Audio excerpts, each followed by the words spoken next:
levator scap is, did you guys do levator scap okay.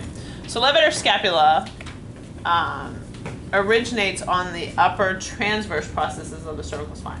So the spine processes are pretty easy because they're right in the middle. The transverse processes are a little bit tougher. So your key to finding your transverse processes, find the mastoid process and come straight down. Then you're on your transverse processes. So that's where you start.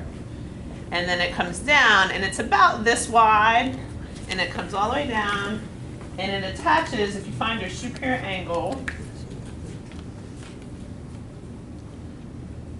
and your scapular spine, it attaches between the superior angle and the base of the spine of the scapula. So kind of that upper edge of the vertebral border. So it goes from here and it's kind of long and skinny and goes all the way up to here or here down, origin to insertion.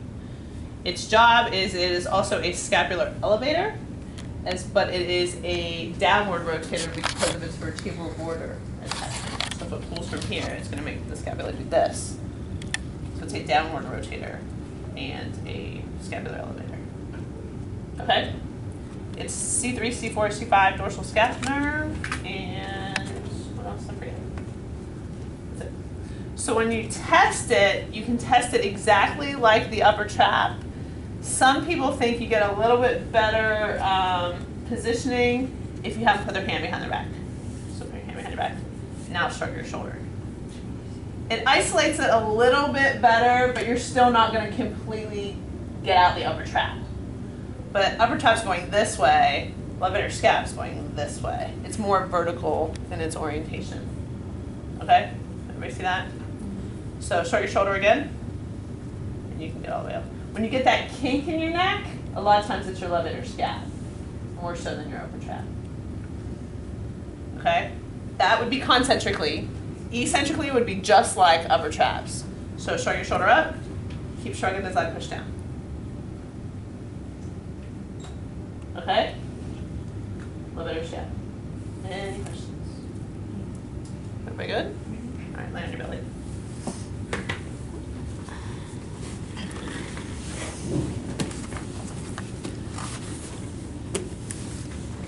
Rhomboids.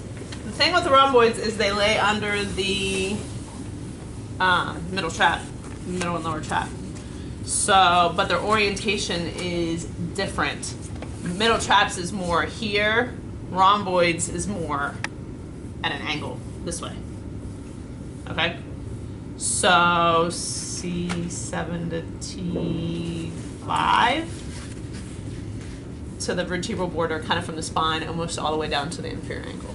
So the top part of the vertebral border is the levator scap from the spine up. From the spine down is rhomboids. So if you had vertebral border as your bony palpation, you can tell me all about how the rhomboids are on one part of it and the levator scap is on the other part. Job, it's a big time protractor of the scapula, but it also has a downward rotation component with it. And am I forgetting anything?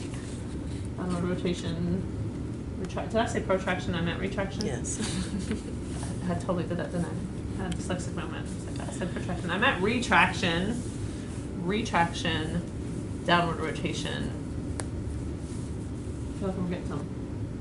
Oh, elevation. Because its origin starts here. So it does pull up, but then it rotates this way and pulls in. Make sense?